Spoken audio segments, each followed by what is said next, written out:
안녕하세요. 우리 5학년 친구들 만나서 반갑습니다. 우리 이번 시간에도요, 즐겁게 열심히 공부를 해보도록 할 텐데요. 이번 시간에는요, 우리 국토의 자연환경과 관련된 생활 모습을 살펴보도록 할 거예요. 자연환경? 이름 그대로 자연적으로 만들어진 산이라든지 강이라든지 또는 여름에는 더워요. 겨울이 뜨더니 추워요.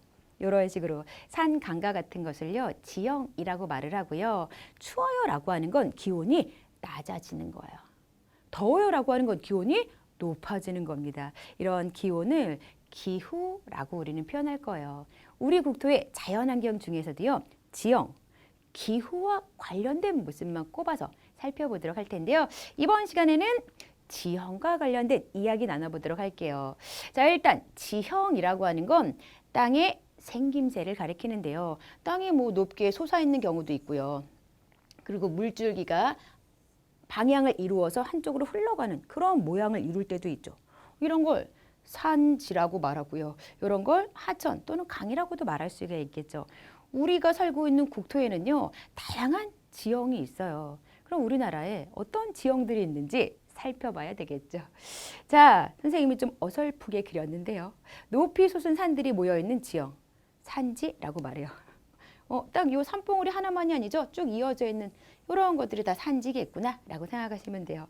자, 그리고 이제 하천이라고 하는 건 빗물, 지하수가 이제 낮은 곳으로 흘러가면서 크고 작게 만들어 놓은 물줄기를 가리키는 겁니다. 그 다음에 우리나라는 삼면이 바다로 둘러싸여 있잖아요. 그러다 보니까 해안 지형을 많이 볼 수 있어요. 이런 해안이라고 하는 지형은요, 바다 맞닿은 육지 부분을 가리켜요. 바다 맞닿아 있는 육지 부분을 뭐라고 부른다고요? 해안이라고 부르는 겁니다. 우리나라는 동해안도 있고요, 남해안도 있고요, 서해안 세 개의 해안이 있어요. 자, 그 다음에 섬은요, 바다로 이제 사방이 둘러싸여 있는 그런 땅을 가리키는 거죠. 그리고 평야 같은 경우는요, 이제 평평하게 생긴 그런 땅이겠죠. 이름에서부터 느낌이 올 텐데요. 하천 주변에 넓고 평탄하게 생긴 땅을 평야라고 말을 합니다. 주변에 하천이 있다 보니까 물을 구하기도 쉬워요. 게다가 넓고 평탄한 땅이다 보니까 농사 짓기에 딱입니다. 그래서 평야 같은 경우는요, 사람들이 일찍부터 많이 모여 사는 그런 특징이 나타났다라고 생각하시면 돼요. 자, 산지에서부터 하천, 해안, 섬, 평야까지 우리나라에 다양한 지형이 있다는 거 알 수 있죠.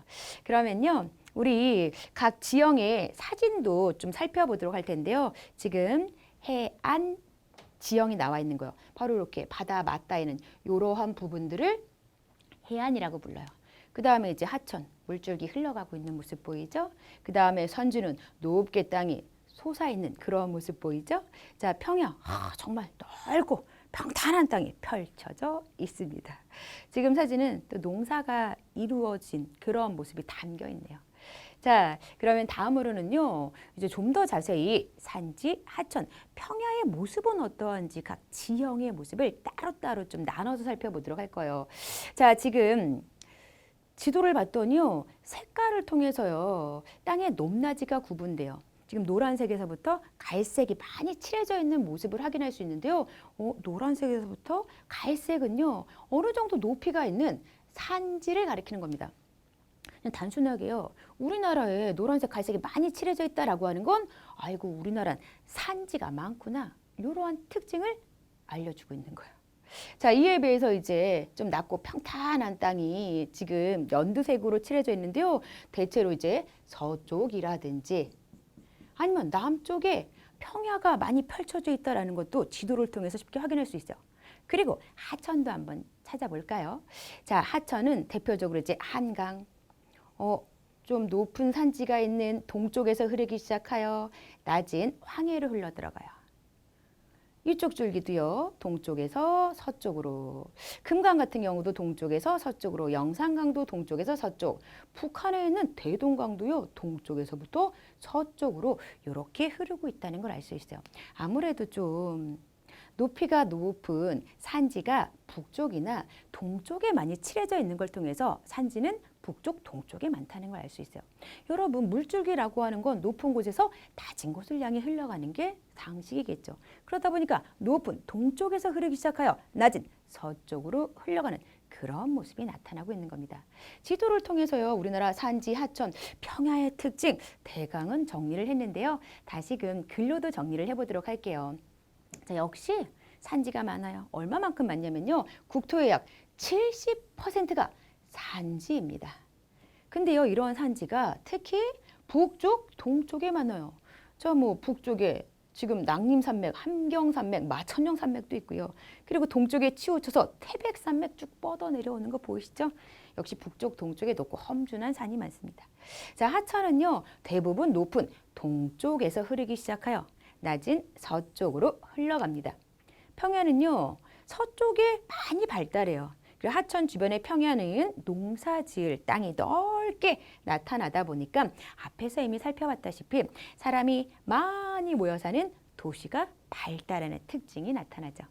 자, 우리요, 이번에는요, 옆에서 우리나라의 지형을 딱 잘라가지고 살펴본 단면도를 좀 살펴보도록 할 텐데요. 이미 앞에서 우리나라는 동쪽에 높고 험한 산이 많고 서쪽에는 넓고 평탄한 평야가 발달해 있다. 이러한 내용을 확인하고 왔어요. 그러면 당연히 옆에서 그 높낮이를 확인할 수 있는 단면도를 보더라도요, 동쪽에 높은 산이 솟구쳐 있죠. 그리고 서쪽이라고 해서 산이 없는 건 아니에요. 근데 동쪽에 있는 산보다는 훨씬 낮아요. 그러면서 쭉 평야가 펼쳐집니다. 강이 흐르더라도요, 높은 동쪽에서 흐르기 시작하여 쭉쭉쭉쭉쭉 낮은 서쪽으로 흘러가는 그런 모습이 나타나죠. 우리나라의 지형 단면들을 보면은 우리나라는 동쪽이 높고 서쪽이 낮은 지형이 나타난다는 걸 알 수 있어요. 이런 걸 좀 줄여서요, 동쪽은 높고요, 서쪽이 낮아요. 동고서저의 지형이 나타난다라고도 표현합니다. 높을고 낮을 저 한자라고 생각하시면 돼요. 자, 그러면 당연히 사람들은요, 우리나라에 있는 여러 지형을 이용해서 살아가고 있겠죠. 그리고 그냥 그대로의 지형을 이용해서 사는 경우도 있지만 좀 더 우리가 편리하게 이용하게끔 자연환경의 모습을 바꾸어서 더 나은 생활을 하기 위해서 또 지형을 개발하는 경우도 있어요. 그 자세한 모습들 사진과 함께 보도록 할게요. 자, 산지 지형을 이용해서 살아가고 있는 모습이에요. 사람들이 지금 스키장 만들어서 스키 타면서 여가 생활 즐기고 있죠.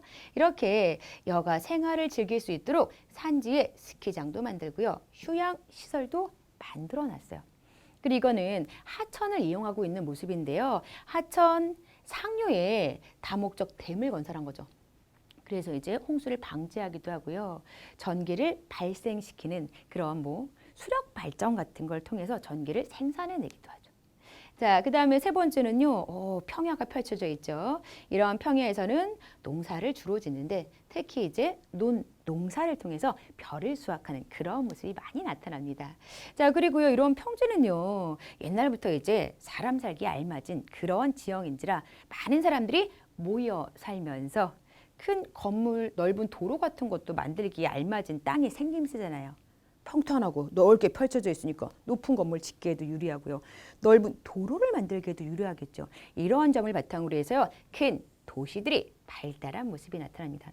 평야 이용하는 모습, 하천 이용하는 모습, 산지 이용하는 모습, 이런 식으로 사람들이 지형을 이용해 살아가면서 더 나은 생활을 하고 있다는 거 이해가 되었나요?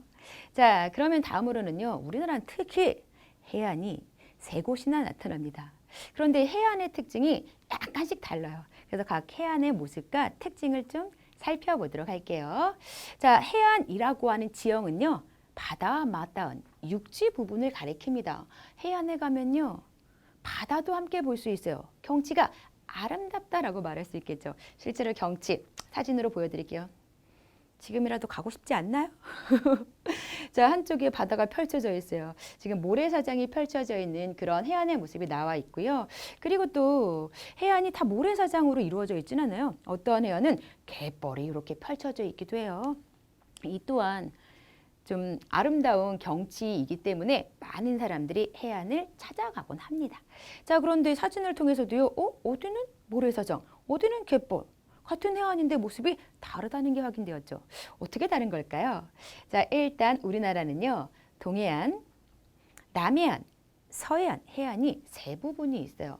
근데 이제 동해안 같은 경우는 해안선이 단조로워요. 뭐 들쑥날쑥 이런 모습이 거의 안 나타나 있죠. 이에 비해서요, 이제 남해안은 해안선이 복잡하고요. 그 가까이 섬도 많이 있다는 게 확인이 돼요. 서해안은요, 해안선이 복잡합니다. 더불어서 갯벌이 발달한 특징이 나타나요. 자, 우리 다시 각각 좀 특징이 다른 각 해안 지역을 어떻게 이용하고 있는지 그 모습들 보도록 할 텐데요. 동해안.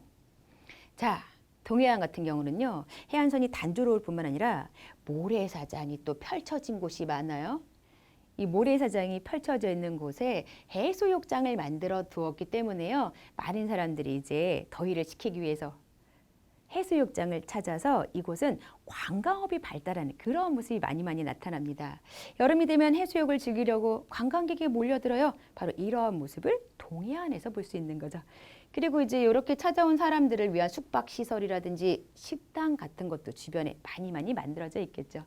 자, 이에 비해서 서해안 같은 경우는요, 이제 바닷물이 밀려오고 썰려 나가는 밀물과 썰물의 차가 큰 특징이 있어요. 여러분, 바닷물이 밀려 들어와 있어요.